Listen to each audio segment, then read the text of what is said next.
Untuk pertama kalinya dunia mengenal Imam Khomeini pada akhir tahun 1978 di saat beliau diasingkan ke Perancis oleh rezim yang berkuasa di Iran akibat perlawanannya pada sistem kerajaan yang berlaku di Iran.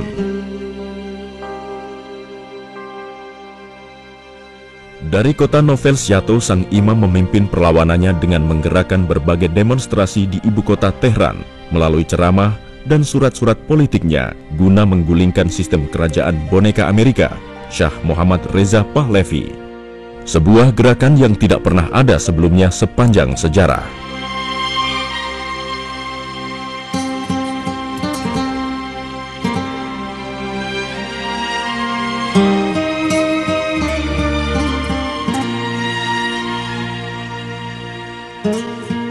Foto-fotonya memenuhi halaman-halaman depan koran dan pembuka setiap berita televisi di seluruh dunia.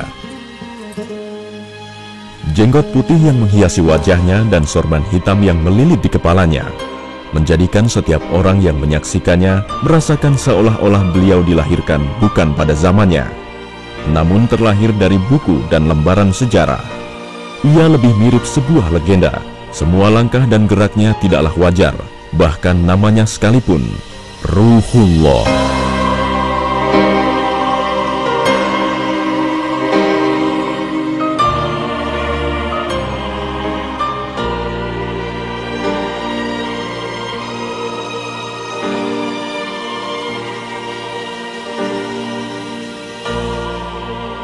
Sebuah pertanyaan yang selalu menyibukkan setiap orang yang menyaksikan beliau dari layar kaca, bahkan para politikus dan analisis politik sekalipun, adalah revolusi macam apakah yang sedang dilakukan oleh Khomeini ini? Coba telaah seluruh pemimpin revolusi sepanjang sejarah, dari Abraham Lincoln, Lenin, Charles, Hitler, Mussolini, dan De Gaulle, begitu juga Gamal Abdul Nasir, Nehru, dan Che Guevara. Khomeini sungguh berbeda dengan mereka semua, sehingga benar bila dikatakan revolusi yang dipimpinnya adalah satu-satunya revolusi di abad 20 yang meraih kemenangan tanpa embel-embel komunisme, kapitalisme, bahkan tidak pula nasionalisme. Beliau adalah seorang pemimpin agama sebelum seorang pemimpin sebuah bangsa tertentu. Slogannya adalah tidak barat dan tidak timur, namun kerakyatan Islam.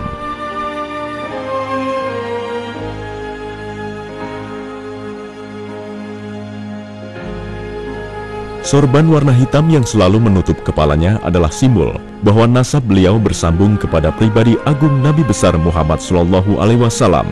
Maka beliau benar disebut sebagai seorang Arab Mekah yang dilahirkan di sebuah desa yang jauh di tanah Persia di awal abad 20. Melalui Imam Musa bin Ja'far Al-Kadzim, cucu Nabi yang kelima dan imam yang ketujuh dari para imam Ahlul Bait atau yang sering disebut dengan Syiah Ja'fariyah Itsna Asyariyah.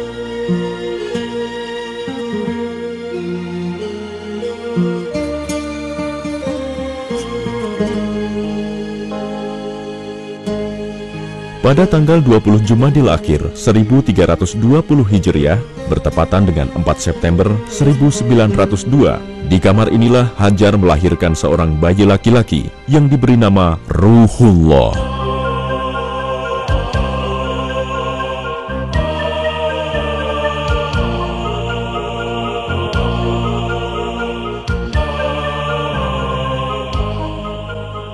Pada usia 6 tahun, Ruhullah mulai pergi ke tempat belajar membaca Al-Quran. Beliau belajar membaca Al-Quran dari Mullah Abdul Qasim, dan 1 tahun kemudian beliau telah berhasil menghafal Al-Quran secara sempurna.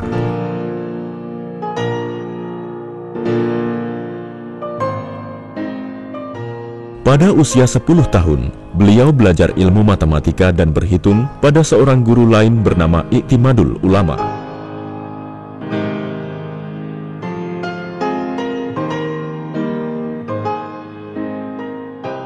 Di lorong inilah, di antara pintu dan tembok semacam ini, Ruhullah dibesarkan di tangan ibunya, bibinya, serta kakaknya Sayyid Murtada Pasandideh.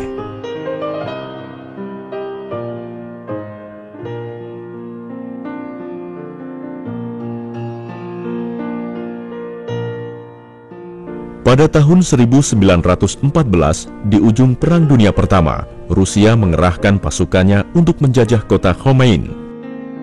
Ruhullah meninggalkan Khomein pada usia 17 tahun menuju sekolah agama di kota Arak. Namun tidak lama kemudian, beliau pindah ke kota Qom untuk bergabung di sekolah agama atau Hauzah Ilmiah yang tetap berdiri hingga hari ini.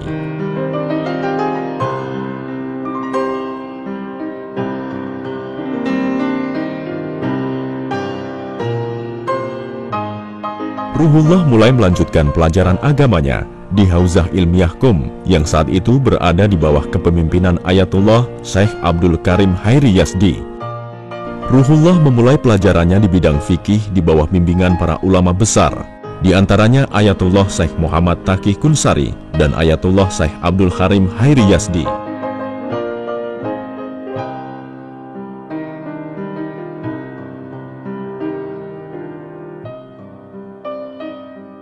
Namun Ruhullah tidak mencukupkan dirinya hanya belajar fikih dan usul fikih.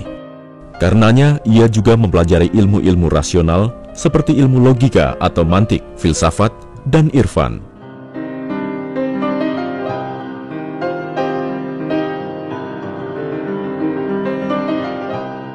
Adapun Ruhullah sesekali meninggalkan kota Qom menuju Tehran dan mencari tahu apa yang terjadi di gedung parlemen, serta bertukar pikiran dengan Ayatullah Sayyid Hasan Mudaris yang merupakan anggota parlemen dan menjadi ikon oposisi di Iran.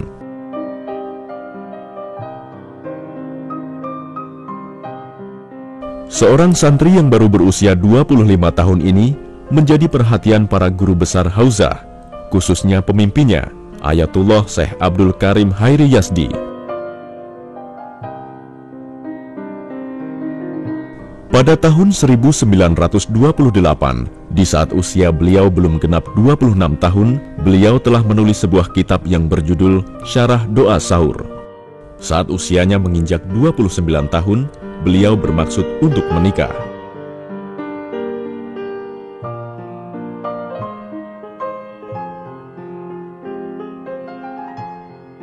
Setelah berhasil menjatuhkan dinasti Qajar dan menjadi Raja Iran, Shah Reza Pahlavi menguasai setengah tanah pertanian Iran untuk dirinya dan dicatat secara resmi sebagai miliknya. Hasil pertanian tersebut digunakan untuk membeli emas dan barang-barang berharga lainnya, serta untuk memperkuat kekuatan militernya. Pada tahun 1939, Shah Reza Pahlavi melarang para ulama untuk mengenakan sorban dan sebagai gantinya mewajibkan mereka untuk mengenakan pakaian barat, celana, dan jas. Sebagaimana pada tahun 1936, ia telah melakukan pelarangan jilbab, mengubah secara resmi kalender Hijriah, serta melarang khutbah Jumat, pelajaran agama dan Al-Quran di masjid-masjid, dan pelaksanaan upacara duka Imam Husain alaihissalam di hari-hari Asyura. Istri Shah Reza Pahlavi juga memainkan perannya. Dia masuk ke kawasan suci pekuburan Sayyidah Maksumah di Qom tanpa jilbab, dan di saat petugas memintanya untuk mengenakan pakaian yang telah disediakan yang sesuai dengan kesucian tempat itu, ia marah dan memerintahkan pengawalnya untuk memukul petugas tersebut.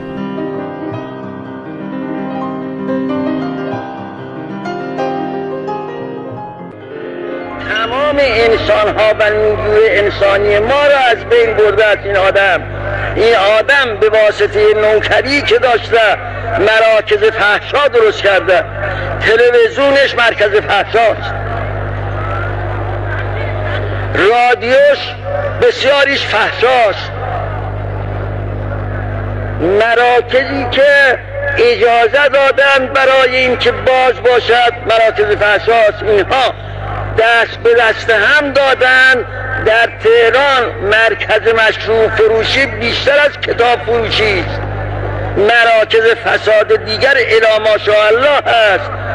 برای چه؟ سینمای ما مرکز فحشاست. ما با سینما مخالف نیستیم، ما با مرکز فحشا مخالفیم. ما با رادیو مخالف نیستیم، ما با فحشا مخالفیم. ما با تلویزیون مخالف نیستیم. ما با اون چیزی که در خدمت اجانب برای عقب نگه داشتن جوانان ما و از دست دادن نیروی انسانی ما با اون مخالف هستیم. ما کی مخالفت کردیم با چیز تجدد، با مراتب تجدد.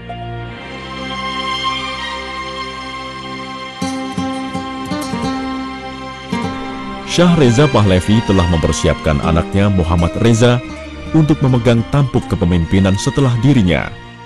Muhammad Reza belajar di sekolah militer di Tehran dan melanjutkan studinya di NASA.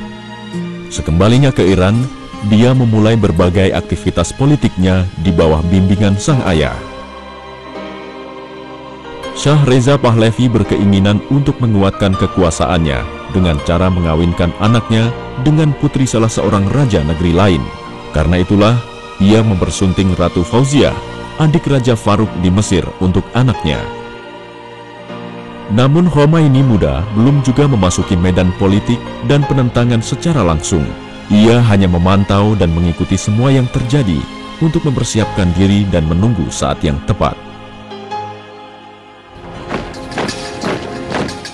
ملت ما یک مطلبش این بود که این سلطنت پهلوی از اول که پایه‌گذاری شد برخلاف قوانین بود.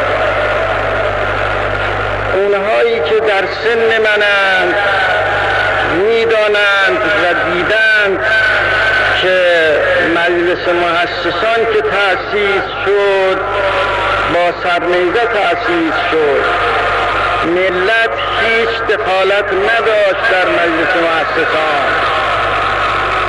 مجلس مؤسسان را با زور سرنیزه تأسیس کردند و با زور وکلای او را وادار کردند به اینکه به رضا شاه رأی سلطنت بدهند.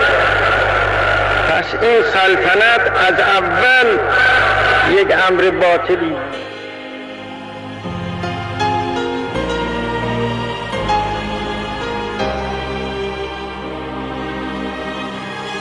شما ملاحظه وضع این 50 سال یه قدری بیشتر رو بکنید که انتخاب کردند خارجی ها و بعداً این مطلب را خودشون گفتند که رضاخان را انتخاب کردند و بهش قدرت دادند و قدرت اونطور دادند که تمام این ملت را به استضعاف کشانید و حکومت جبار خودش را بر اینها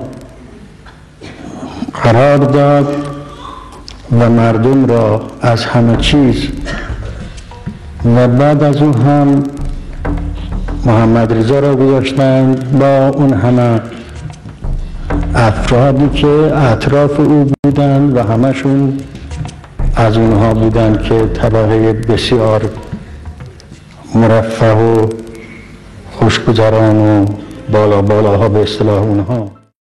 خطبه های شما همونطور که در صدر اسلام خطبه های جنبه سیاسی داشته است، نماز جمعه اجتماع سیاسی است. نماز جمعه یک عبادت سرتاپا سیاسی است و مع الاسف در جاهای انسان می‌بیند که در نماز جمعه ابداً مربوط به چیزهایی که ملت‌ها بهش احتیاج دارند، چیزهایی که مسلمین، اجتماع مسلمین برش احتیاج دارند، خبری نیست. از مسجد محل این بود که مسائل سیاسی درش طرح بشد. مع الاسف مساجد را ما کاری کردیم که به کلی از مصالح مسلمین دور باشد و با دست ما اون طرح‌هایی که برای ما ریخته بودند با دست خود ما.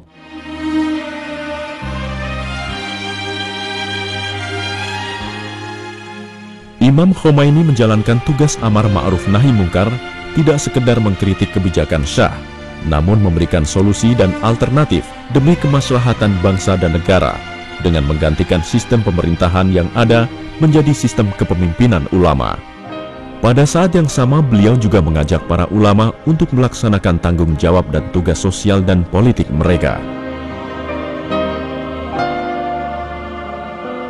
این اسلامی که الان دست ماست که به کلی از سیاست جداش کردن، سرش رو بریدند، این چیزی که اصل مطلب است ازش بریدند و جدا کردند و ما بقیش دست ما دادند، همون ما را به این روز نشونده است که ما نمیشناسیم، سر اسلام رو ما نمیشناسیم.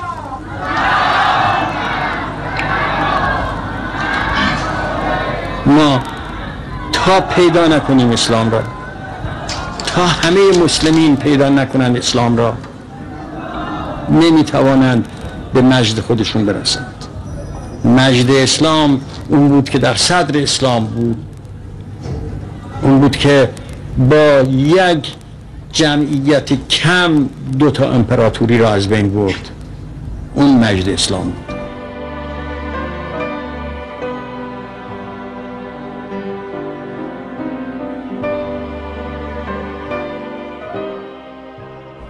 Di saat Iran dipenuhi dengan pemikiran komunis dan Marxis, Imam Khomeini melakukan revolusi pemikiran dengan menambahkan pelajaran filsafat pada mata kuliah Hauzah yang sudah ada. Beliau menyampaikan berbagai dasar-dasar pemikiran filsafat dalam berbagai kelas filsafat dan ceramah-ceramahnya.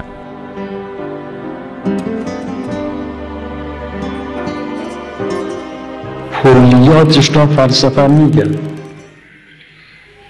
بعضی مراتبش هم اهل عرفان بیان میکنن، لکن رسیدن به این که این چه ربطی است، چه رابطه است،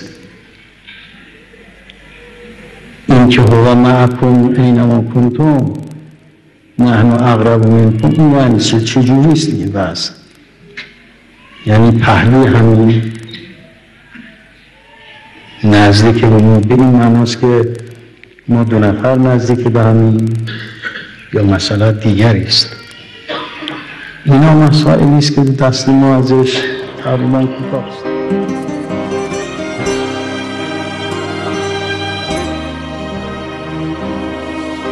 Sekalipun kesibukan imam dengan mengajar dan menelaah kitab, namun beliau berhasil selama 13 tahun, yakni antara 1928 hingga 1942, untuk menulis 13 kitab di bidang filsafat, akhlak, irfan, dan penyucian jiwa.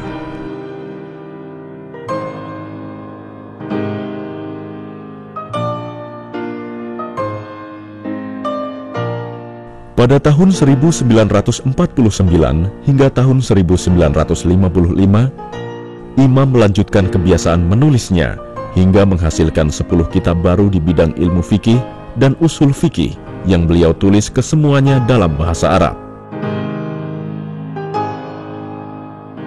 Pada tahun 1948 itu pula, orang-orang Arab Palestina menanggung kekalahan besar dalam peperangan dengan Israel, dan rakyat Palestina terpaksa harus hijrah meninggalkan tanah airnya yang dijajah oleh Zionisme Israel.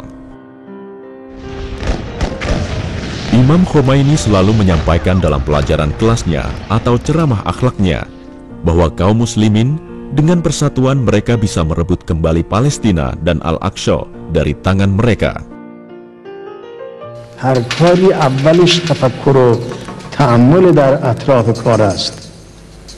اگر ما در روحمون ضعف باشد نمیتوانیم کاری بکنیم. روح را قوی کنید، قلب خودتون را قوی کنید، به خدا منقطع بشید. این همه ادعیه‌ای که وارد شده است و همه را دعوت کرده است به اینکه ابتهال به خدا بکنید، برای اینکه اون مرکز قدرت است. این همه دعوت شده که به کس دیگری غیر خدا متشبث نشید، برای اینکه به شما تزریق کنن قوت را که شما یک پشتوانه عظیم دارید و او خداست. کسی که خدا را دارد از چه باید بترسد؟ شمایی که برای خدا بخواد کار بکنید از چه قدرتی میترسید؟ میترسید که شهید بشید؟ شهادت ترس دارد؟ میترسید حبس بشید، حبس در راه خدا ترس دارد. میترسید شکنجه بشید، شکنجه در راه خدا اشکال دارد.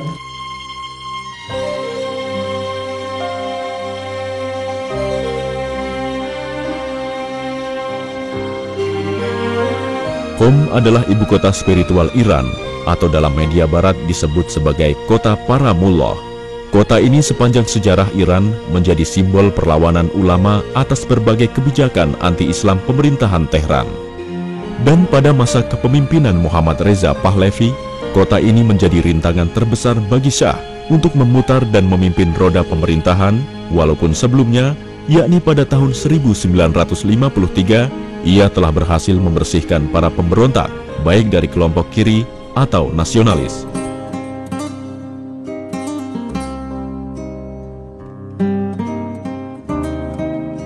Namun dari balik tembok tebal sebuah sekolah terbesar di Iran yang bernama Faidiyah, muncullah benih-benih pertama untuk sebuah revolusi baru di bawah komando Imam Ruhullah Al-Khomeini. Balki asl rejim saltanati از اول خلاف قانون و خلاف قواعد عقلی است و خلاف حقوق بشر است. برای اینکه ما فرض میکنیم که یک ملتی تمامشون رأی دادند که یک نفری سلطان باشد. بسیار خوب، اینها از باب اینکه مسلط بر سرنوشت خودشون هستند و مختار به سرنوشت خودشون هستند، رأی اونها برای اونها قابل عمل است. لکن اگر چنانچه یک ملتی رأی دادند ولو تمامشون به این که اعقاب این سلطان هم سلطان باشد، این به چه حقی ملت 50 سال پیش از این سرنوشت ملت بعد را معین می کند؟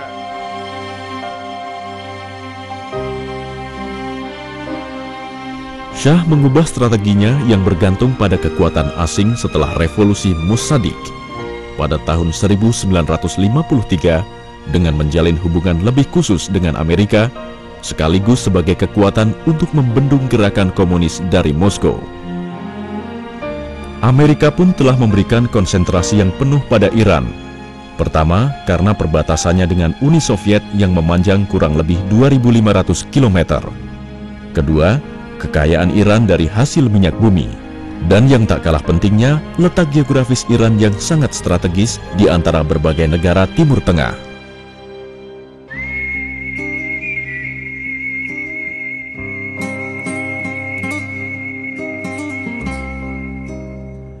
Pada saat yang sama, Syah memberikan prioritas dan legalitas penuh pada perusahaan-perusahaan Amerika untuk melakukan eksplorasi minyak mentahnya dalam jumlah tak terbatas. Sehingga dalam waktu 10 tahun saja, mereka berhasil memproduksi 340 juta ton minyak mentah. Jumlah yang jauh lebih besar daripada yang telah diambil oleh Inggris selama 50 tahun. Dan semua hasil minyak bumi itu dipergunakan oleh Syah dalam rangka memperkaya pribadi dan memperkuat kekuatan militernya. Agar beginitor dast dilbazi nafti ma ra be ghair bedan ba'd az 30 sal chand sali diga tamam mishad, un rozi ke na millat ma naft darad na ziraat darad. Agar in adam bazi basha ba'd az 30 sali diga yak millat juda الان نصف ملت جداست، اون وقت تمام ملت جدا خواهد شد. بسیار هیچی نداره. این اگر مفلسش بدید آقا تمام حیثیات مادی معنوی شما را از بین میبره.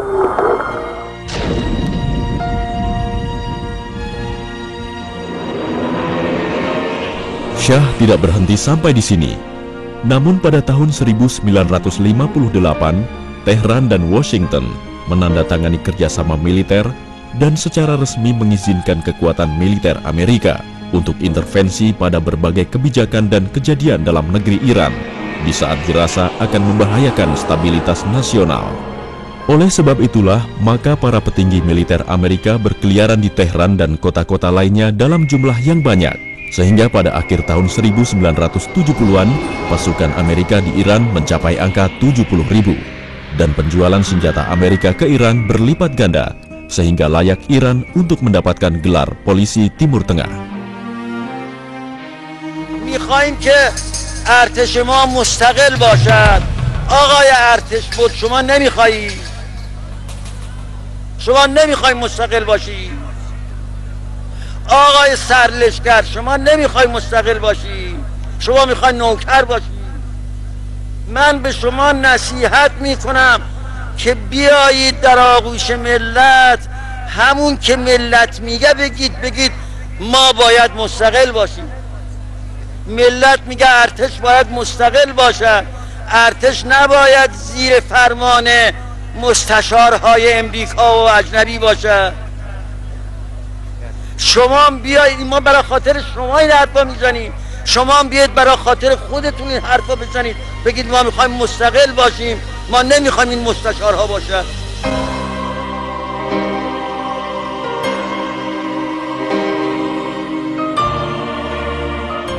Satu tahun berikutnya, Syah menghapus syarat laki-laki dan muslim bagi para calon anggota legislatif dan menetapkan kebolehannya bersumpah dengan kitab-kitab lain selain Al-Quran.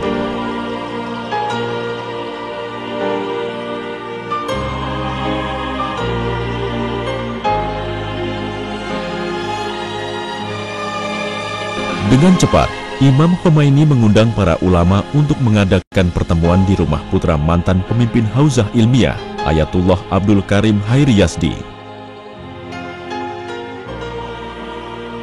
Akibat anggaran negara yang sangat besar untuk militer, maka ekonomi rakyat Iran mengalami krisis yang menyedihkan. Selama 3 tahun 3 pemerintahan silih berganti, namun semuanya menemui kegagalan.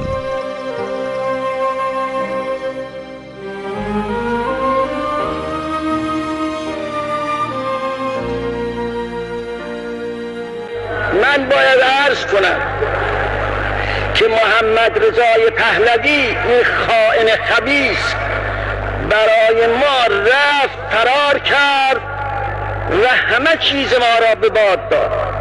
مملکت ما را خراب کرد، قبرستان‌های ما را آباد کرد، مملکت ما را از ناحیه اقتصاد خراب کرد.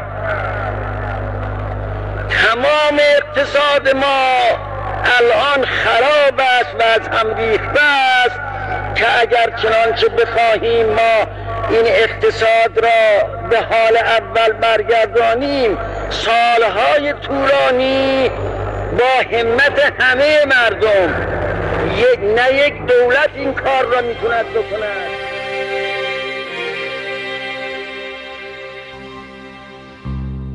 Daerah selatan Iran adalah daerah yang paling merasakan penderitaan ekonomi. Kemiskinan dan buta huruf penduduknya sampai pada titik yang sangat mengkhawatirkan. Pada setiap 5 orang laki-laki, hanya 1 orang yang bisa membaca dan menulis. Pada setiap 12 orang perempuan, hanya 1 orang saja yang bisa membaca dan menulis. Rezim Amerika mengkhawatirkan krisis Iran akan berakhir dengan sebuah revolusi yang akan melenyapkan kekuasaan mereka di Iran. Apalagi dunia saat itu digoncang oleh beberapa revolusi dari Kuba hingga Kairo. Karenanya, Syah berangkat menuju Washington yang saat itu di bawah kepemimpinan Presiden JF Kennedy.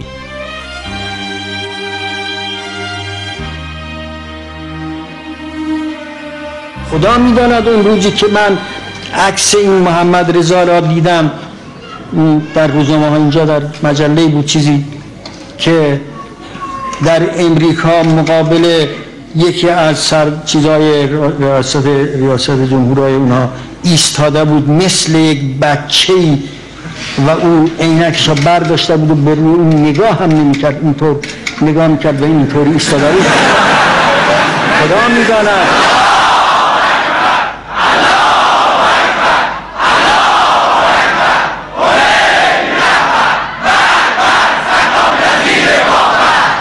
تلخی این در ذائقه من شاید حالا باشد که ما اینطور هستیم که یه نفر آدمی که میگه من همه کالا هستم و کشور ما میخوام برسانم به کذا و از ژاپن باید جلو بیفتیم، یه همچه آدم ضعیف زبونی است که میرد در امریکا بعد از همه تشریفات که اجازه بدن و چه بکنن برد اونجا، میستد اونجا پهلوی اون جاکوز آهرن بود، ایستاده اونجا و اون مردک تو صورتش نگاه نمی کند، عینک رو برداشته اینطور نگاه می کند و اینطور ایستاده.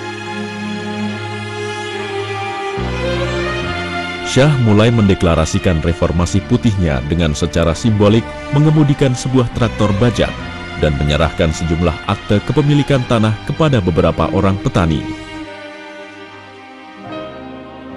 شما ملاحظه کنید به اسم این که ما میخواهیم زراعت را، دهقانها را دهقان کنیم. تا حالا رعیت بودن و ما میخوایم حالا دهقانشون کنیم.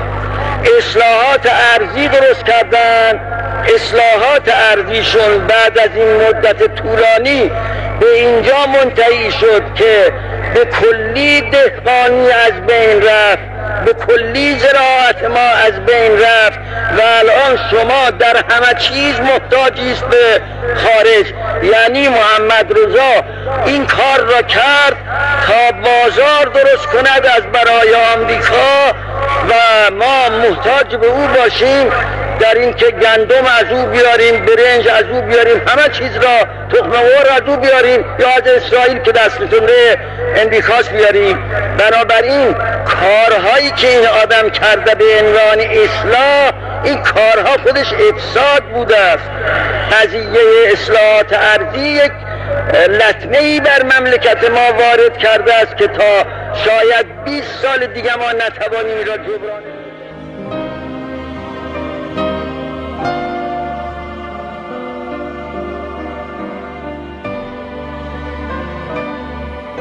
Imam Khomeini memperluas protes dan kritiknya kepada Syah dari masalah ekonomi, pelanggaran konstitusi, dan tidak adanya kelayakan untuk memimpin. Hauzah Khom mengeluarkan fatwa bahwa apa yang dilakukan oleh Syah adalah permusuhan dengan Islam dan bertentangan dengan konstitusi.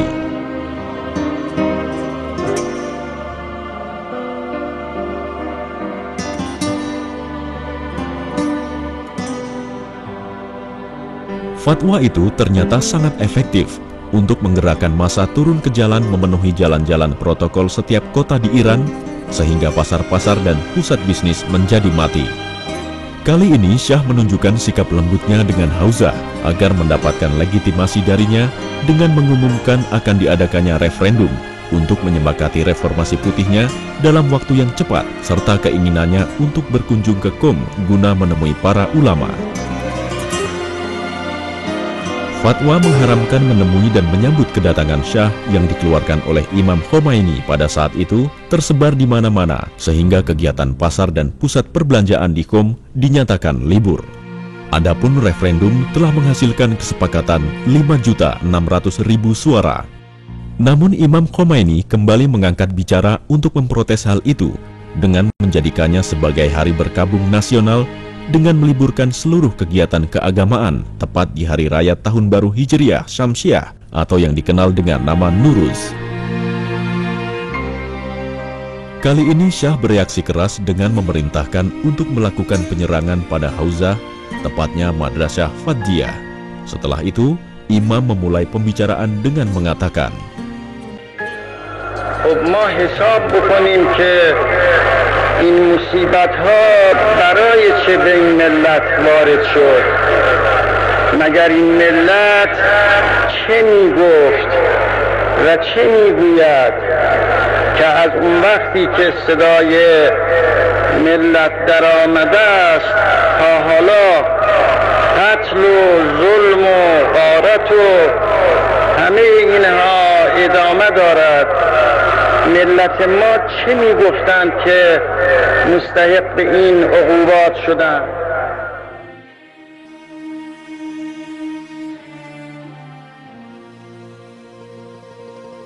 Pada tahun 1963, tersebarlah berita bahwa Syah menyetujui pembukaan kedutaan Zionisme Israel di Tehran. Imam mengundang para ulama untuk melakukan pertemuan di rumahnya. Maka berkumpullah para ulama besar dan maraji. Mereka semua bersepakat untuk melayangkan sebuah surat protes tegas kepada Syah di hari Asyura. Beberapa hari berikutnya di kegelapan malam, sebagai jawaban atas ceramah imam tersebut, satu peleton pasukan militer dengan baju sipil menyerang rumah imam dan menangkap beliau. Berita tentang penangkapan Imam Khomeini tersebar di tengah masyarakat. Maka di awal pagi hari itu, jalan-jalan beberapa kota di Iran, khususnya jalan-jalan Tehran, telah dipenuhi para demonstran yang memprotes penangkapan tersebut. Di saat jalan-jalan sudah penuh sesak, maka para aparat pun melepaskan tembakan ke arah para demonstran. Pada awalnya, aparat militer hanya menembakkan peluru ke kaki para demonstran. Namun tak lama kemudian, para pemegang komando di lapangan itu mendapatkan perintah dari atasan mereka yang berada di kedutaan Amerika, Rusia, dan Inggris yang berada di sekitar istana yang tidak jauh dari tempat demonstrasi, agar aparat menembakkan pelurunya ke kepala para demonstran, serta mereka mengutus beberapa helikopter untuk menembaki aparat yang tidak mengindahkan instruksi tersebut. Media barat menyebutkan bahwa korban pembantaian ini mencapai ribuan orang. Helikopter militer mengangkut jasad-jasad itu dan dilemparkan di danau garam berkadar tinggi yang dengan cepat mengubah jasad mereka menjadi garam. Danau garam itu kemudian berubah menjadi sebuah tempat kenangan para syuhada. Para ibu datang untuk mengenang kepergian anak-anak tercintanya yang terbunuh dalam pembantaian keji itu. Musibatهای زنهای جوان مرده، مردهای اولاد از دست داده، طفلهای پدر از دست داده.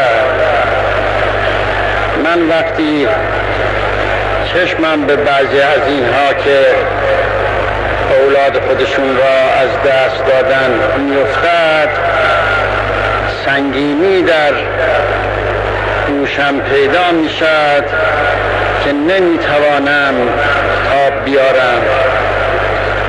من نمیتوانم از عهده این خسارات که بر ملت ما وارد شده است برایم. من نمیتونم تشکر از این ملت بکنم که همه چیز خودش را در راه خدا داد. خدای تبارک و تعالی باید به اونها اجر عنایت فرماید. من به مادرهای فرزند از دست داده تسلیت عرض می کنم و در غم اونها شریک هستم. من به پدرهای جوان داده من به اونها تسلیت عرض می کنم. من به جوانهایی که پدرانشون را در این مدت از دست داده‌اند تسلیت عرض می کنم.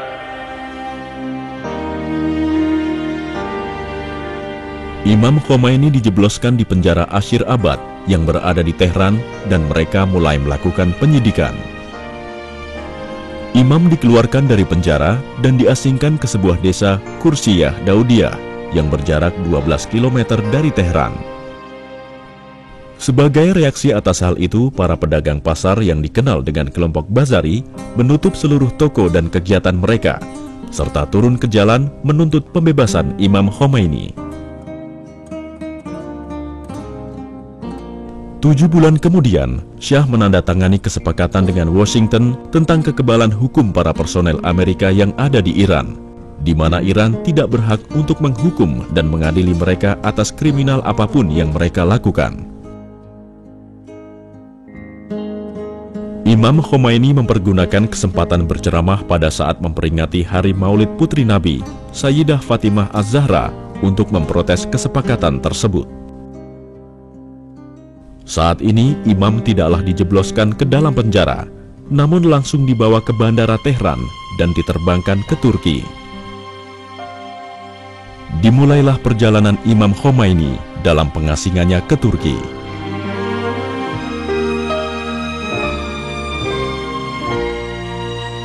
Sebuah perjalanan panjang yang memakan waktu lebih dari 14 tahun hingga beliau kembali ke tanah airnya dengan kemenangan. Ankara adalah ibu kota Turki yang merupakan tempat pengasingan pertama Imam Khomeini di luar Iran. Di malam pertama beliau di Turki, beliau ditempatkan di Hotel Boulevard Fals yang saat ini sudah tidak ada lagi. Pada hari kedua, beliau dipindahkan ke sebuah rumah di Jalan Ataturk.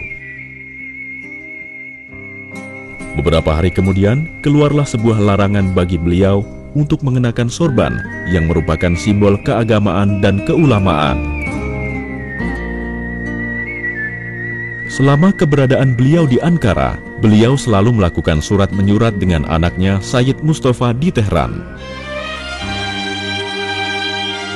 Setelah beberapa kali permohonan kepada pihak berwenang Turki, akhirnya mereka mengizinkan Imam Khomeini untuk melakukan perjalanan sekeliling Ankara selama 40 menit di bawah pengawasan dan pengawalan yang ketat pihak keamanan.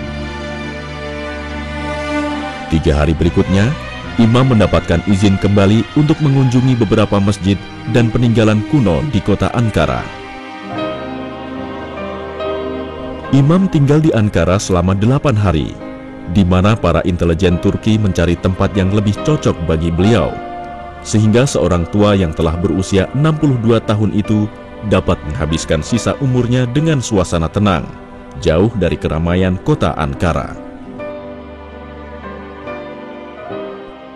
Di saat itulah berdatangan utusan para maraji seperti utusan Ayatullah Kunsori dan utusan Ayatullah Gulbaigani yang sangat tersentuh dengan kondisi Imam sehingga menangis terseduh-seduh di hadapan Imam, khususnya di saat ia mendengar Imam dipaksa untuk melepaskan sorban keulamaannya. Karenanya, ia mengusulkan kepada Imam agar dia berusaha dan melakukan berbagai cara dan permohonan agar Imam diizinkan untuk kembali ke Iran. Namun Imam menolak tawaran dan usulan tersebut dengan mengatakan bahwa aku telah mengikat janji antara diriku dan Tuhanku untuk tidak mundur sedikit pun melawan rezim yang lalim, serta menjulurkan tangan untuk menerima tindakannya yang keji.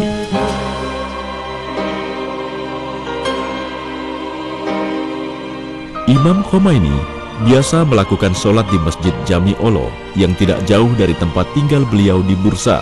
Disitulah beliau berinteraksi dengan banyak orang dari masyarakat Turki. Di suatu hari, dan hari itu adalah hari Jumat, beliau naik mimbar dan menyampaikan sebuah khotbah politik dengan bahasa Turki yang baik, sehingga mengkhawatirkan pihak-pihak berwenang Turki. Ide-ide Khomeini mulai merasuki pikiran dan hati masyarakat Muslim Turki, sehingga pihak-pihak keamanan negara mulai nampak kegusarannya atas keberadaan Khomeini di bumi Turki. Pemerintahan Ankara akhirnya memohon dari Imam Khomeini untuk meninggalkan Turki, dan di saat disampaikan kepada beliau surat pengusiran tersebut, Imam diharuskan meninggalkan Turki secepat mungkin. Maka pada bulan Oktober 1965, Imam meninggalkan Turki menuju Baghdad.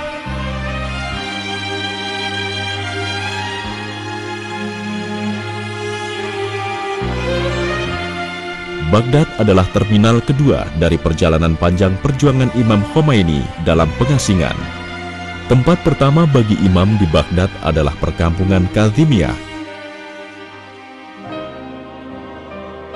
Tak lama setelah kedatangan beliau di Kazimiyah, maka tersebarlah berita kedatangan beliau yang dibuktikan dengan kedatangan para pelajar agama menemui beliau, sehingga lorong-lorong menuju ke rumah yang beliau tempati penuh sesak dengan pengunjung. Begitu juga beberapa orang tokoh pemimpin rakyat atau asyair datang menemui beliau. 2 hari kemudian, Imam meninggalkan Baghdad menuju Karbala dan tinggal selama 1 minggu sebagai tamu Ayatullah Muhammad Shirazi yang mempersilahkan Imam untuk menjadikan Karbala sebagai tempat tinggalnya. Namun Imam memilih untuk tinggal di kota Najaf yang di sana terdapat salah satu sekolah terbesar di dunia Islam. 13 tahun pengasingan dilalui oleh Imam Khomeini di dalam sebuah rumah tua di salah satu lorong kota Najaf, tidak begitu jauh dari pusara suci Imam Ali bin Abi Thalib alaihissalam. Imam Khomeini mengajar kelas seminari Bahthul Kharij Fikih selama 4 tahun, Dan setelah itu, beliau memulai pelajaran Al-Hukumah Islamiyah yang pasca revolusi menjadi pijakan penulisan Konstitusi Republik Islam Iran. مذهب اسلام غیر از مذهب مسیحیت است. شما اطلاعی از مذهب اسلام ندارید که مذهب اسلام یک مذهب خشک مربوط به فقط ربط بین بنده و خدا نیست. اسلام یک مذهب سیاسی است که سیاستش با احکام دیگرش با عباداتش مخلوط به هم است و همونطوری که حکومت‌ها ابعاد سیاسی دارند اسلام هم دارد.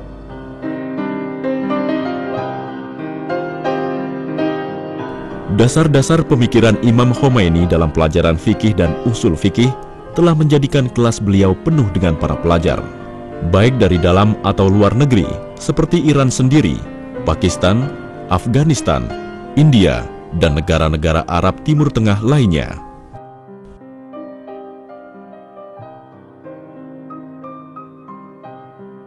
Waktu terus berlalu, dan selama 11 tahun beliau di Najaf, Imam semakin terkenal sebagai seorang ulama yang memiliki keluasan ilmu dan seorang ulama yang sangat disiplin dalam pengaturan waktu dan aktivitasnya walaupun usianya telah mencapai 73 tahun. Beliau memulai aktivitas kesehariannya dengan bangun dari tempat tidurnya pada jam 4 pagi untuk melaksanakan sholat malam dan membaca Al-Quran hingga masuknya waktu subuh.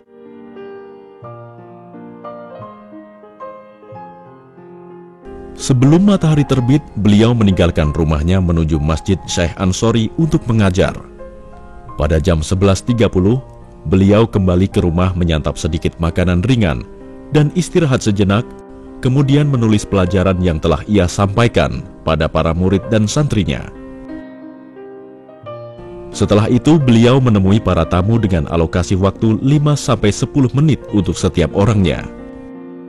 Di saat tiba azan zuhur, beliau memimpin sholat zuhur di salah satu di antara dua masjid, Al-Hindi atau Syekh Ansori.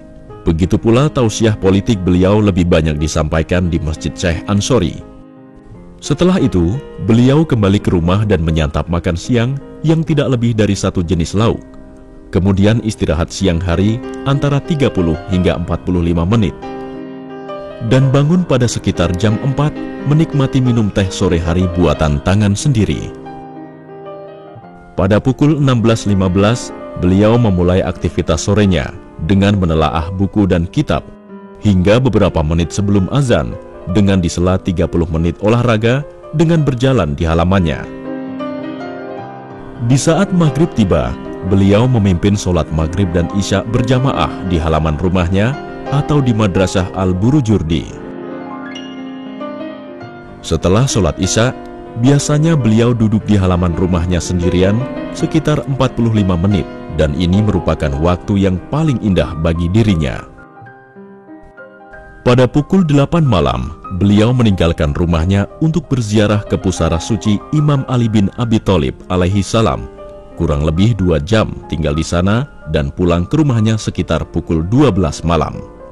Sesampainya di rumah, beliau menelaah buku dan kitab hingga pukul 2 dini hari. Kemudian merebahkan tubuhnya untuk beristirahat. Hanya 2 jam beliau tidur dan kemudian bangun lagi pada pukul 4 pagi untuk memulai aktivitas hari barunya. Jadi beliau menghabiskan waktu untuk tidurnya hanya 3 jam hingga 3 jam 15 menit. Dan beliau istiqomah dalam program waktu yang beliau atur seperti ini selama 13 tahun di Irak. Dan beliau lanjutkan setelah kembali ke Iran hingga beliau wafat.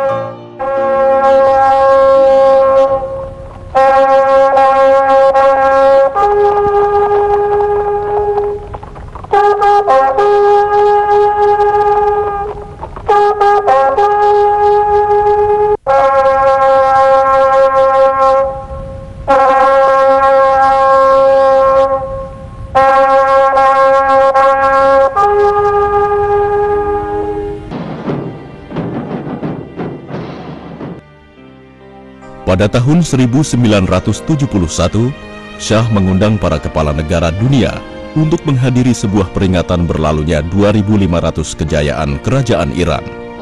Pada upacara tersebut, Syah menampilkan kekuatan militernya dalam berbagai kehebatan yang mereka demonstrasikan di hadapan para tamu. Setelah itu, para tamu dipersilahkan untuk menikmati makan malam termahal di dunia sepanjang sejarah, yang dihadiri oleh 500 orang tamu dari 69 negara. Di antara mereka, 14 orang raja dan 16 presiden yang dihidangkan dalam 17 kemah besar dan mewah karena dibuat dari sutra dan benang emas. Makanan yang dihidangkan adalah pesanan khusus dari beberapa restoran terkenal di Paris yang dibawa dengan pesawat khusus. Sungguh pesta yang melebihi batas-batas kemampuan daya khayal dan menghabiskan biaya yang sangat besar. Padahal dilaksanakan di atas penderitaan yang diderita oleh rakyat Iran yang hidup di bawah garis kemiskinan. Imam Khomeini mengeluarkan sebuah pernyataan sikap yang keras dan tegas mengutuk pesta perayaan tersebut. Tuntutan dan pernyataan Imam terus berlanjut dan bergulir di seluruh desa dan kota Iran melalui para murid dan pendukungnya. Mereka berkumpul dan melakukan berbagai pertemuan serta berbagai orasi politik yang disampaikan oleh murid-murid dekat beliau seperti Mutahhari, Bayazidi, Khamenei, Rafsanjani, dan banyak lagi lainnya. Syah berusaha sekuat tenaga untuk menyetop berbagai statement, pernyataan, dan fatwa Imam Khomeini. Surat menyurat pernyataan dan pesan politik Imam dari pengasingan ke dalam negeri Iran benar-benar telah memainkan perannya dalam rangka memberikan kesadaran dan pencerahan rakyat Iran. Selanjutnya, pemerintah Irak yang dipimpin oleh Abdus Salim Arif menawarkan kepada Imam untuk memberikan fasilitas radio yang diberi nama oposisi Iran. Imam pun menerimanya. Namun tidak berjalan begitu lama, sehingga revolusi Ba'athi di Irak meletus pada tahun 1968 Masehi. Dan hubungan Imam Khomeini dengan pemerintah Irak yang berkuasa saat itu melemah dan pupus. Imam menolak bekerja sama dengan rezim Ba'athi sosialis Irak, sehingga hubungan kedua belah pihak semakin hari semakin tegang, hingga akhirnya Imam memutuskan untuk meninggalkan Irak. Namun rezim tidak mengizinkan dan melarang hal itu. Malah mereka memenjarakan Imam di dalam rumahnya di Baghdad dan memantau setiap gerakan Imam hingga akhirnya mereka mengepung rumah dan menyerang dengan keji. ابتدا چند نفری در منزل ما به عنوان حفاظت و شایعه هم درست می‌کردند که اشخاصی آمدن برای ترور شما. بلکه یه دفعه گفتن 50 نفر آمدن که من گفتم این متنش دلیل بر دروغ بودن است، برای اینکه ترور 50 نفری هیچ وقت نمیشه، باید یه نفر بیاد. کم کم مامورها زیاد شدند، بازم همین که ما میخوام حفاظت کنیم، لکن من از اول به بعضی دوستان میگفتم قضیه حفاظت نیست، قضیه مراقبت از این است که ما چه میکنیم. طور رسمی به ما گفت که ما چون یک معاهداتی تعهداتی با دولت ایران داریم، از این جهت نمیتوانیم تحمل کنیم که شما اینجا فعالیت بکنید.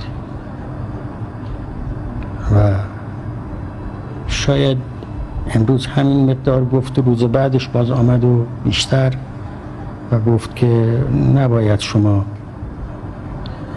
چیزی بنویسید یا در منبر صحبتی بکنید یا نواری پر کنید و بفرستید، برای اینکه این مخالف تعهدات ماست.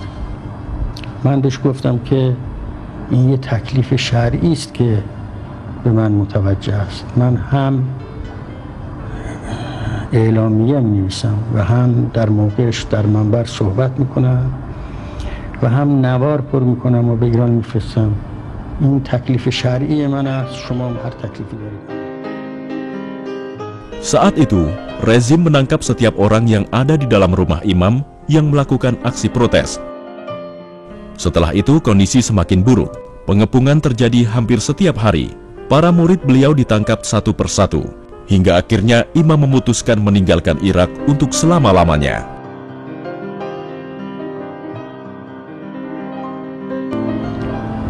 به آقای دعایی گفتم که شما برای من برید تذکره را برید و ویزا بگیرید. البته قبلا هم یه دفعه ایشون برده بود پیش رئیس امن، ایشون با ناراحتی گفته بود که شما میخواید ما را با فلانی طرف بکنید. نه، نمیدیم. لیکن این دفعه ویزا دادن برای خروج و ما میخواستیم به سوریه بریم که اونجا اقامت کنیم، لکن اول بنا داشتیم کویت بریم و از کویت که 2-3 روز بمانیم بریم به سوریه. و هیچ هم در ذهن من این نبود که به فرانسه برم. Imam langsung menuju ke Baghdad untuk memesan tiket menuju Prancis. Hari itu juga rezim Irak mengeluarkan sebuah keputusan untuk tidak menerima kembali Imam Khomeini ke Irak jika ditolak oleh Prancis. Imam dan rombongan memasuki pesawat dan meninggalkan Baghdad pada Oktober 1978 untuk selama-lamanya.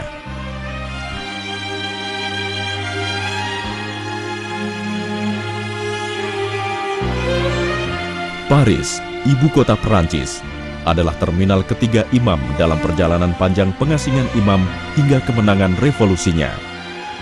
ما هیچ بنا نداشتیم که به پاریس بریم. مسائلی بود که هیچ اراده ما درش دخالت نداشت. هرچی بود و تا حالا هرچی هست و از اول هرچی بود با اراده خدا بود. من هیچ برای خودم یه چیزی که عملی خودم کرده باشم، یه چیزی برای خودم قائل باشم نیستم، برای شما هم قائل نیستم. هرچه هست از اوست. کارهایی که میشد که ما اصلا در ذهنمون نمی آمد که این کار مثلا باید بشد، میشد و میدیدیم که نتیجه دارد. Imam tinggal di kota Novellusato. Namun pemerintah setempat di saat menemui beliau untuk menyampaikan ucapan selamat datang, juga mengatakan kepada Imam bahwa Imam dilarang untuk berceramah dan melakukan kegiatan politik. Imam menjawab bahwa saya tidak akan ceramah, namun saya harus tetap mengirim pesan-pesan politik ke Iran.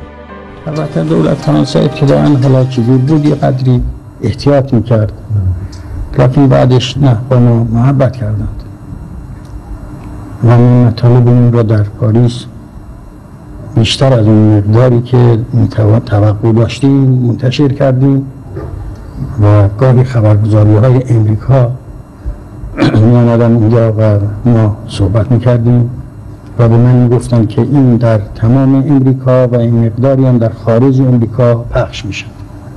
من مسائل ایران را، این که واقع بود در ایران و مسائلی که در ملت میگذاشت اونجا گفتیم و گوش‌های مختلفی که از دوستان جوانان ایران در خارج بودند از همه اطراف هر روز تقریبا دسته‌هایی می‌آمدند.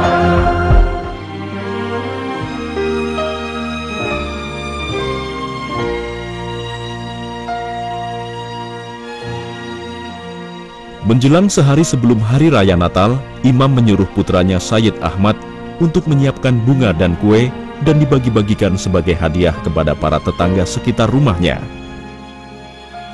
Esok harinya di saat berita itu tersebar, para wartawan datang memenuhi rumah Imam di Paris.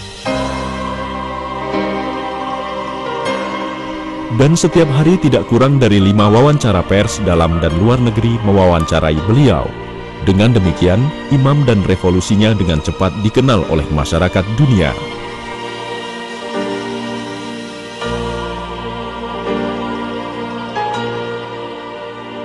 Pada saat yang sama, semakin mudah bagi Imam untuk menyampaikan pesan-pesan politiknya kepada rakyat melalui kaset-kaset rekaman beliau, sehingga tergeraklah masyarakat Iran untuk terus melakukan perlawanan dan turun ke jalan-jalan Tehran.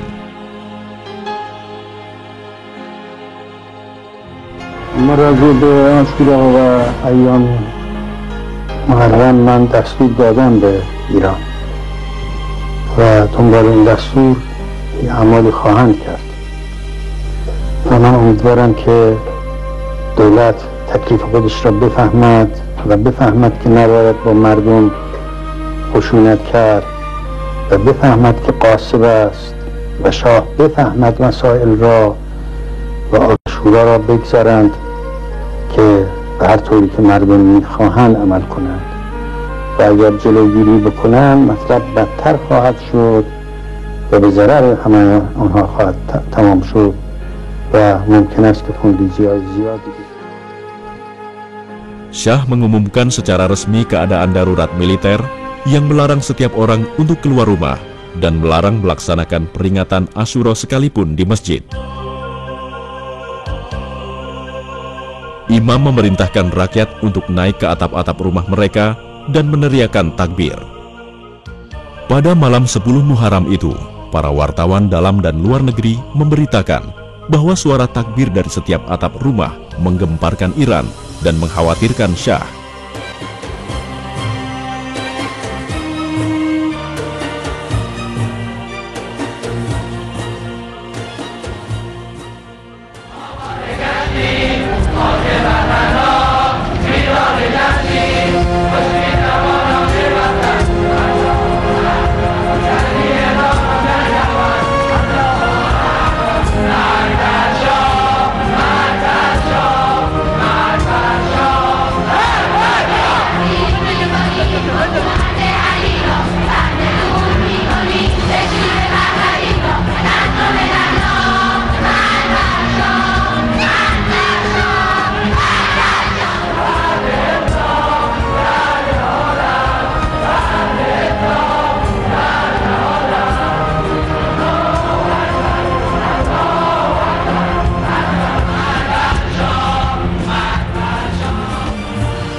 احساس خستگی میکنم و احتیاج به استراحت. ضمناً هم گفته بودم که تا خیالم راحت بشه و دولت مستقر بشه بعد مسافرت خواهم کرد. الان چه مدت مسافرت خواهم؟ بستگی به حالت مزاجی من خواهد داشت. البته از الان که نمیتوانم بگم. که البته فکر میکنم از اینجا به آسوان برای استراحت برویم و اولین نقطه اقامت ما در آسوان خواهد. حرفی غیر از حس وضعیت مملکت و انجام وظیفه بر اساس میهن‌پرستی ندارم.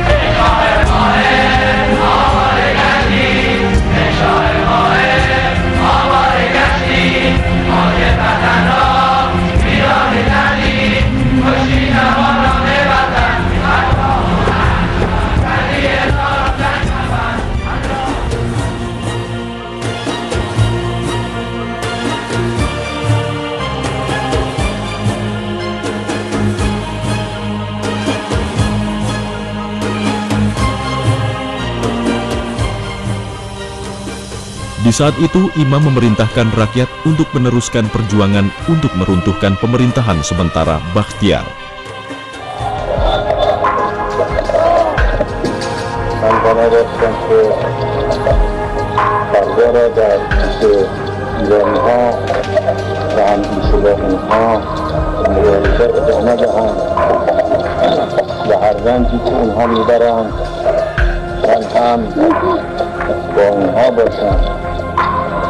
لیکن دولت خائن از این امر مانع شد و همه فرودگاه‌های ایران را بست و من پس از باز شدن فرودگاه‌ها بلافاصله خواهم رفت و خواهم به او فهماند که شماها فاسد هستید و خائن به ملت ما.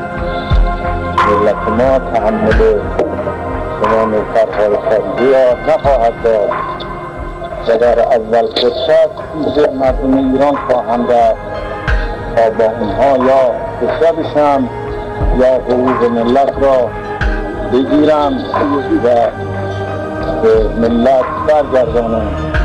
خداوند همین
Doesn't make any comment. Is he happy or is he excited? Doesn't make any comment. Look, I answered the questions.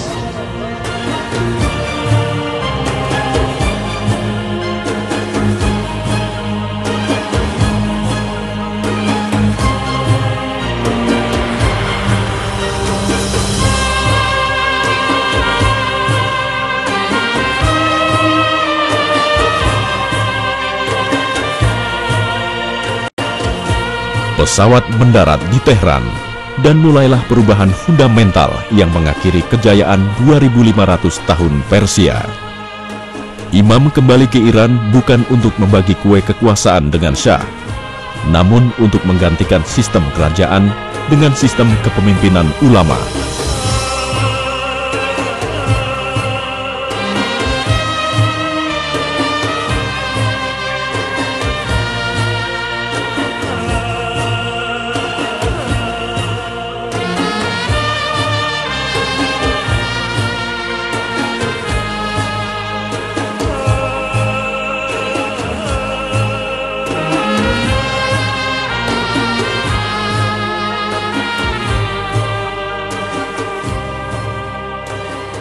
من دولت تعیین میکنم، من تو دهن این دولت میزنم، من دولت تعیین میکنم، من به پشتیبانی این ملت دولت تعیین میکنم، من به واسطه اینکه ملت مرا قبول دارد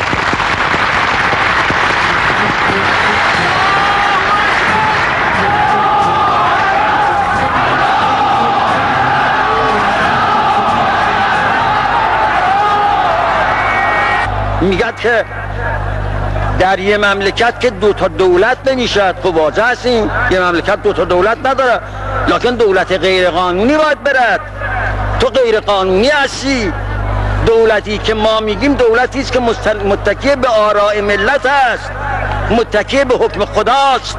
تو باید یا خدا را انکار کنی یا ملت.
Revolusi Iran bukanlah sebuah kudeta untuk menjatuhkan sebuah rezim.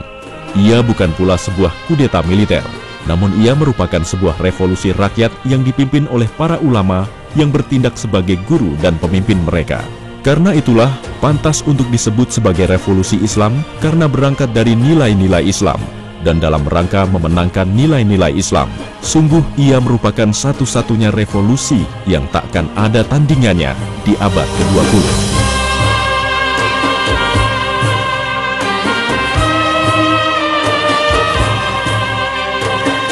Saat itu tidak pernah ada contoh sebelumnya bagaimana seorang guru agama menjadi pemimpin negara. Sehingga sebuah pertanyaan besar ada di benak setiap orang. Bagaimanakah jadinya sebuah negara Khomeini akan dibangun pasca revolusi?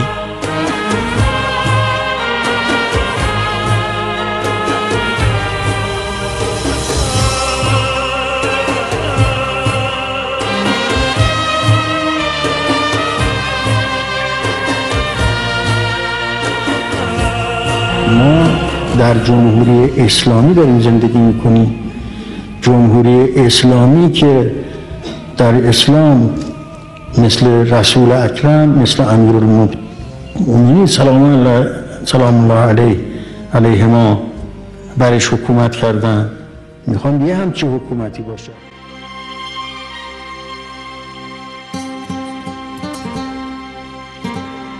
Imam menjadikan kota Qom sebagai tempat tinggal beliau dan tempat untuk memberikan komando pemerintahan sementara. Dari sanalah beliau merancang dan menetapkan pemerintahan pertama, baik badan eksekutif ataupun legislatif. Sementara itu, para ulama Islam mengusulkan dengan nama pemerintahan Islam Iran. Ide pemerintahan Islam Iran ini disampaikan Murtado Mutahari dan Bayasti dalam berbagai forum hingga acara talk show di TV dengan kaum liberalis dan komunis.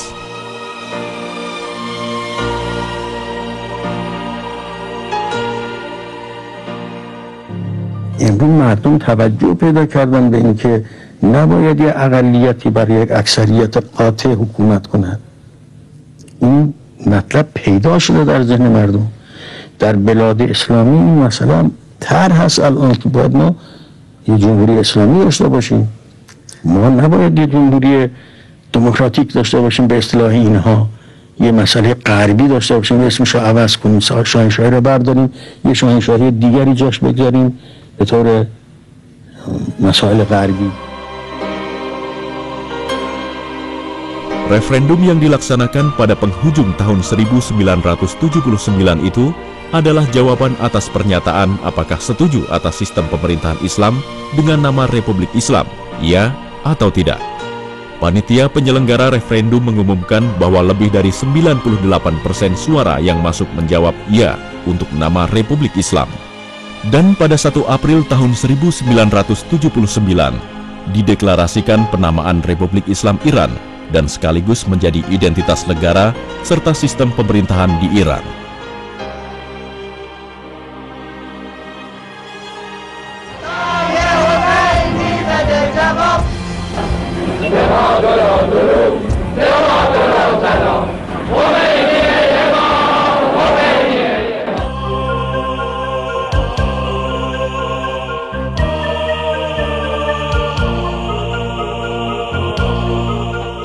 گذاشت که محمد رضا برگرده. اینها میخوان برش گردانن. بیدار باشید ای مردم، بیدار باشید. نقشه دارن میکشن، ستاد درست کرده مکه در اون جایی که هستش، روابط دارن درست میکنن، میخوان دوباره ما را برگردانن به اون عهدی که همه چیزمون اختناق در اختناق باشد و همه هستی ما به کام امریکا برد. ما نخواهیم گذاشت، تا جان داریم نخواهیم گذاشت.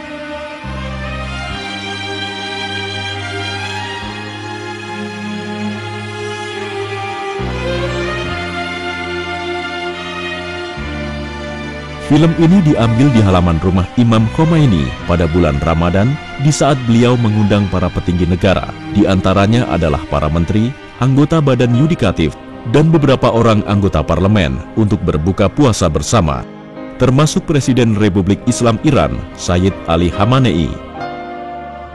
Imam tidak menyampaikan ceramah apapun pada pertemuan itu. Beliau hanya memimpin sholat dan kemudian duduk bersama para tamu dan mendudukan Sayyid Ali Khamenei di sampingnya. Seolah ini adalah isyarat beliau pada hari-hari terakhir hidupnya bahwa Sayyid Ali Khamenei lah yang pantas menggantikan posisinya. Ternyata memang benar, itu adalah berbuka puasa yang terakhir kalinya dengan imam.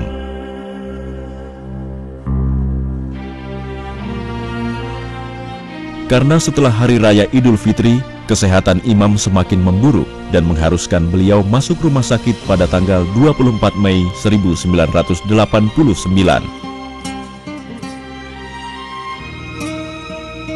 Penyakit kanker yang beliau derita sejak pengasingannya di Najaf kembali lagi aktif setelah 10 tahun terhenti dan tidak memiliki perkembangan. Tim dokter beliau menegaskan bahwa sejak 1979, kanker beliau tidak bergerak karena sebab yang tidak mereka ketahui, dan mulai kambuh lagi sejak tahun 1989 karena sebab-sebab yang mereka tidak mengetahuinya pula.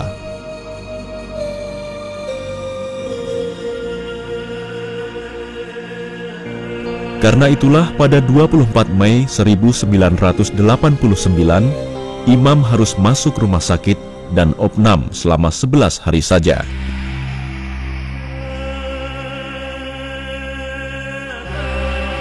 Selama beliau di rumah sakit, Sayyid Ahmad selalu menemani dan melayani beliau. Orang-orang dekat beliau meriwayatkan bahwa Sayyid Ahmad adalah anak yang sangat mencintai ayahnya. Beliau sangat taat dan mengabdi kepada imam, khususnya setelah saudaranya diteror oleh Safak yang bekerja sama dengan intelijen Irak.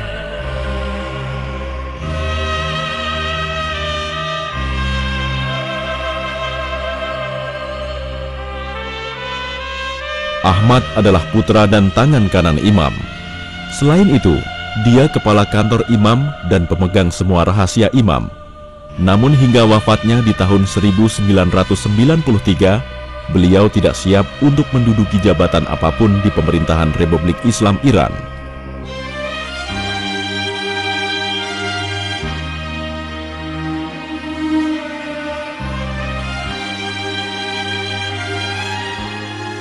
Ruhullah tidak pernah meninggalkan sholat dalam hidupnya hingga usianya yang sudah lanjut dan tubuhnya yang sudah lemah. Beliau tetap bersikeras untuk melakukan sholat dengan berdiri, walaupun semua anggota keluarganya menyarankan beliau untuk sholat dengan duduk saja. Seorang tua renta dengan usia 87 tahun, ditambah penderitaan penyakit yang dideritanya, tetap merasa malu dan berat baginya untuk bermunajat dengan kekasihnya dalam keadaan duduk. Dia tetap memaksakan diri untuk berdiri di hadapan Tuhan yang mencintainya.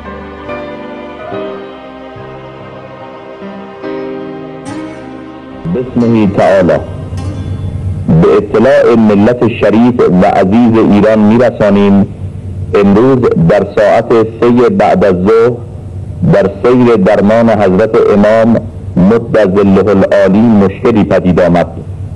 پزشکان با همه کوشش خستگی ناپذیر خود برای درمان حضرت امام به مراقبت‌ها و درمان‌های لازم سرگرمند.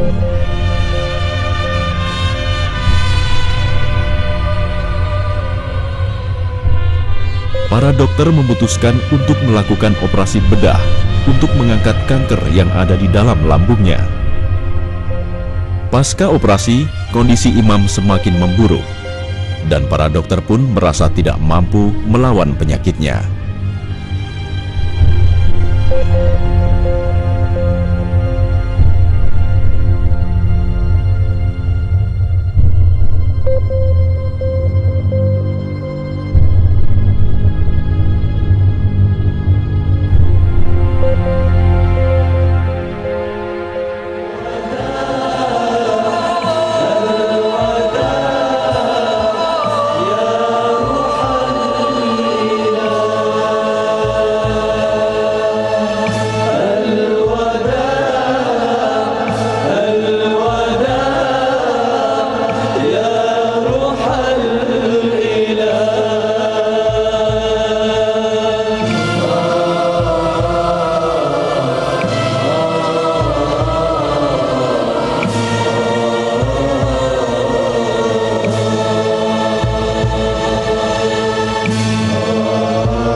بسم الله الرحمن الرحیم. انا لله و انا الیه راجعون. روح بلند پیشوای مسلمانان و رهبر آزادگان جهان حضرت امام خمینی به ملکوت اعلی پیوست.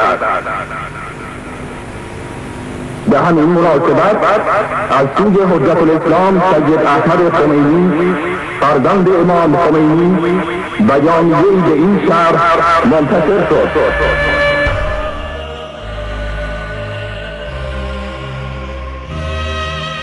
Karenanya, di saat imam wafat, maka terpilihlah dengan kesepakatan mutlak seorang pribadi yang memenuhi syarat sebagai seorang pemimpin, sebagai seorang pakar agama, mujtahid, adil, bertakwa, memiliki keahlian dalam manajemen, leadership, berani, tegas, meyakini kebebasan, yaitu Sayyid Ali Khamenei. Para media pun tertuju kepada gedung majelis parlemen, di mana Ayatullah Ali Khamenei membacakan wasiat tertulis Imam Khomeini rahimahullah. با دلی آرام و قلبی مطمئن و روحی شاد و ضمیری امیدوار به فضل خدا از خدمت خواهران و برادران مرخص و به سوی جایگاه ابدی سفر می‌کنم و به دعای خیر شما احتیاج مبرم دارم و از خدای رحمان و رحیم می‌خواهم که عذرم را در کوتاهی خدمت و قصور و تقصیر بپذیرد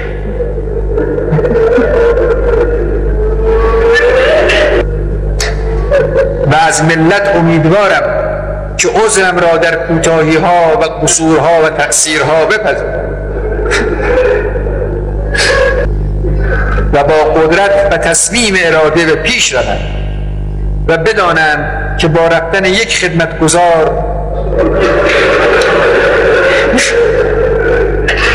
در سد آهنین ملت خللی حاصل نخواهد شد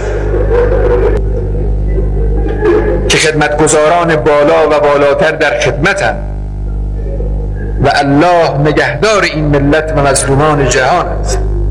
و السلام علیکم علی عباد الله الصالحین.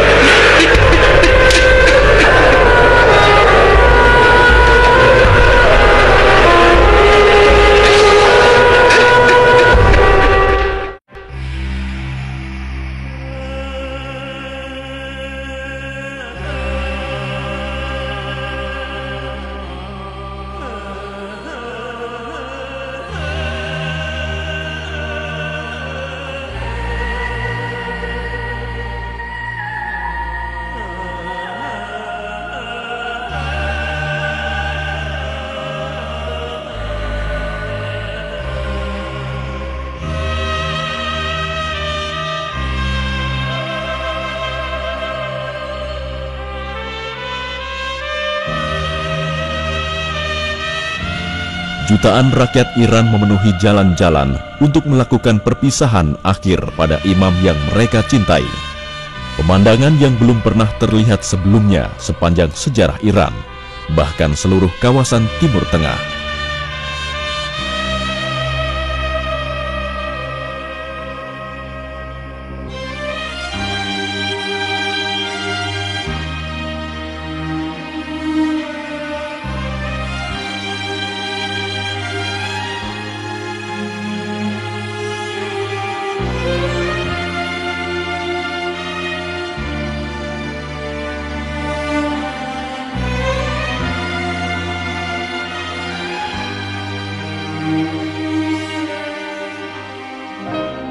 Kesedihan meliputi setiap orang, dan seolah-olah mereka tak percaya bahwa Ruhullah yang mereka cintai telah meninggalkan mereka untuk selamanya.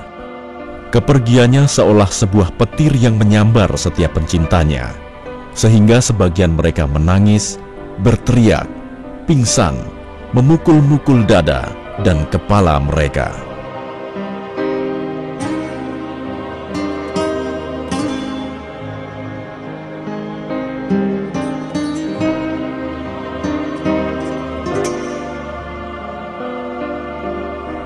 Juni 1989, Tehran berubah menjadi lautan manusia dengan baju berwarna hitam. Para ulama, tokoh agama, dan pembesar negara hadir bergabung bersama masyarakat umum.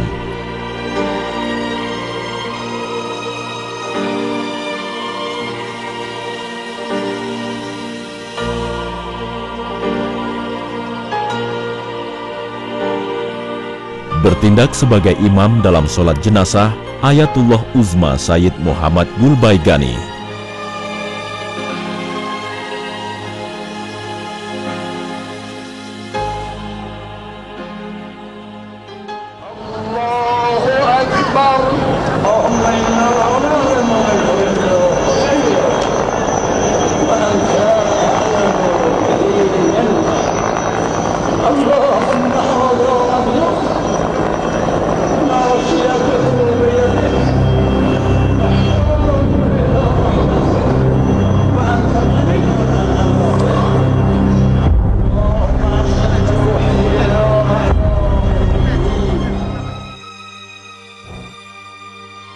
Inna lillahi wa inna ilaihi roji'un.